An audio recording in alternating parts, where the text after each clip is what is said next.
Friends, आज विज्ञान ने इतनी उन्नति कर ली है कि हम उसकी कल्पना तक नहीं कर सकते।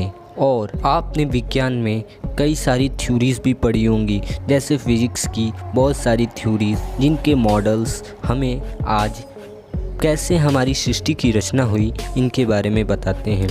उसी में से एक थ्योरी है बिग बैंग थ्योरी, और भी ऐसे ही कई थ्योरीज हैं। अगर आपसे कोई कहे कि आपने फिज़िक्स में जितने भी मॉडल्स पढ़े या थ्योरीज पढ़े वह सब थ्योरीज गलत हैं, और आपने आज तक जो कुछ भी पढ़ा है जैसे कि ग्रेविटी के बारे में और भी अलग चीज़ें, ये सब भी एक मिथ है, तो ऐसा कोई क्यों कहेगा? और कौन है वह व्यक्ति जिसने साइंस को चैलेंज किया है, और किसने यह कहा है कि वह साइंस से 200 साल आगे की नॉलेज एकत्रित कर चुके हैं?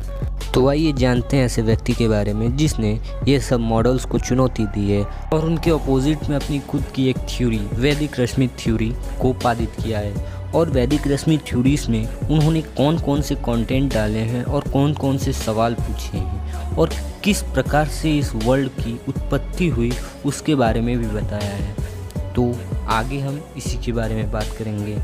तो हेलो गाइज, मेरा नाम है रोशन और स्वागत है आपका मेरे चैनल में। और यहाँ पे आपको हिस्ट्री एंड साइंस से रिलेटेड बहुत सारे इंटरेस्टिंग वीडियोस मिलेंगे, तो प्लीज़ ऐसे ही बने रहें।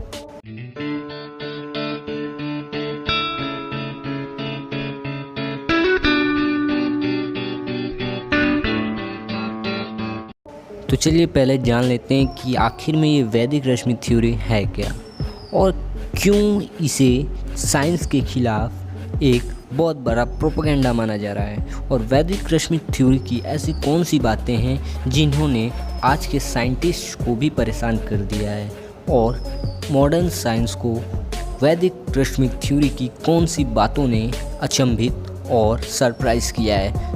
तो फ्रेंड्स, उसमें बताया गया है कि nothing wants to created without a creator, मतलब कि किसी भी वस्तु को तब तक नहीं बनाया जा सकता जब तक उसे बनाने वाला ना हो। यह बात भी सच है और हम सब भी इस बात से एकदम संतुष्ट हैं, क्योंकि जब तक किसी भी वस्तु को बनाने के लिए उसका क्रिएटर नहीं मिल जाता तब तक उस वस्तु का निर्माण नहीं हो सकता। और उसके सबसे बड़े एग्जाम्पल हम इंसान खुद हैं।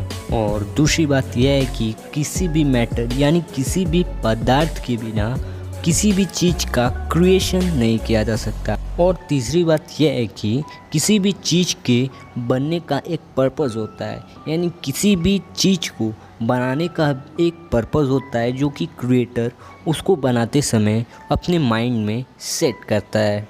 और यही तीन बातें हैं जो हमें हर प्रकार यानी हर फॉर्म में मिलते हैं, चाहे वो लिक्विड, सॉलिड, गैस हो या फिर कोई भी इलेक्ट्रोमैग्नेटिक वेव।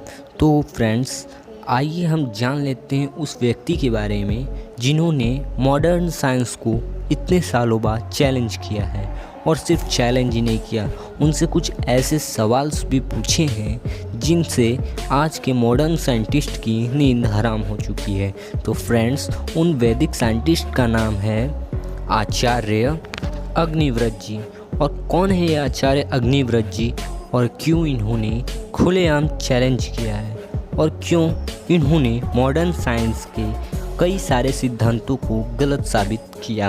आचार्य अग्निव्रत नैष्टिक जी ने वेद शास्त्रों की पढ़ाई की, जिसमें उपनिषद, वेद दर्शन, मनुस्मृति, वाल्मीकि रामायण, महाभारत जैसे महाकाव्यों की भी पढ़ाई इन्होंने की, और वेदों का एक ज्ञान संशय किया, जिसके बलबूते यह आज मॉडर्न साइंस को चुनौती दे रहे हैं। और उन्होंने यह भी कहा है कि हमारा वैदिक कल्चर आपके मॉडर्न साइंस से 200 साल आगे है। कुछ सालों पहले BHU वाराणसी में एक साइंटिफिक कॉन्फ्रेंस हुई, जिसमें आचार्य अग्निव्रत नैष्टिक जी ने ऐसे सवाल रखें, ऐसी थ्योरीज रखें जिनका जवाब वहाँ बैठे किसी भी साइंटिस्ट के पास नहीं था।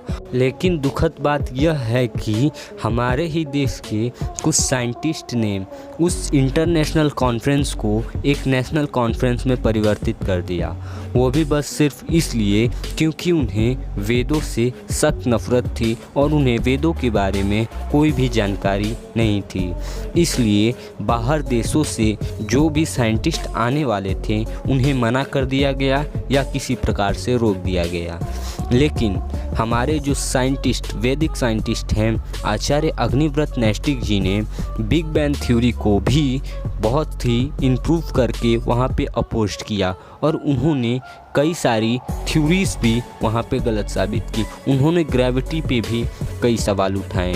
उन्होंने किम थ्रॉन, जो कि ग्रेविटी को और भी ज़्यादा आगे ले जाने के लिए नोबेल प्राइज़ पा चुके हैं, उनसे भी 20-25 सवाल पूछे, लेकिन उनके सवाल का कोई भी जवाब नहीं था। उन्होंने यह साफ साफ कह दिया कि मेरे पास आपके किसी भी सवाल का जवाब नहीं है। आइए हम आचार्य अग्निव्रत नैष्टिक जी के पूछे गए 2-3 सवालों के बारे में बात करते हैं।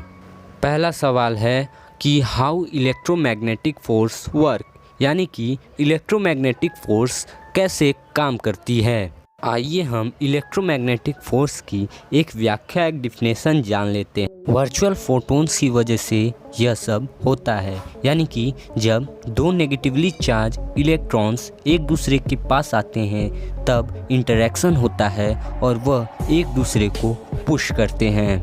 पर एक सवाल यहाँ खड़ा होता है कि ठीक है, इंटरेक्शन की वजह से दो चार्ज पार्टिकल्स एक दूसरे के पास आते हैं, पर उसी फोर्स की वजह से, उसी इंटरेक्शन की वजह से इस रिपल्सिव फोर्स को कैसे डिफाइन किया जा सकता है। क्योंकि किसी भी पार्टिकल का रिपल्सन होने के लिए उसमें मोशन का होना बहुत ज़रूरी है और मोशन तभी होगा जब उसमें फोर्स होगा। इसे एक सिंपल से उदाहरण के रूप में देख लेते हैं। जब दो पत्थर एक दूसरे से टकराते हैं तब वह नीचे गिर जाते हैं, पर जब किसी भी तरीके की पानी में वेव्स फॉर्म होती हैं तब वो एक दूसरे से टकराती भी हैं तो एक दूसरे को ओवरलैप करके एक दूसरे के अंदर से ही निकल जाती हैं। तो ऐसा क्यों होता है, इसका डिफिनेशन किसी के पास नहीं है और इसको कोई भी एक्सप्लेन अभी तक नहीं कर पाया है। और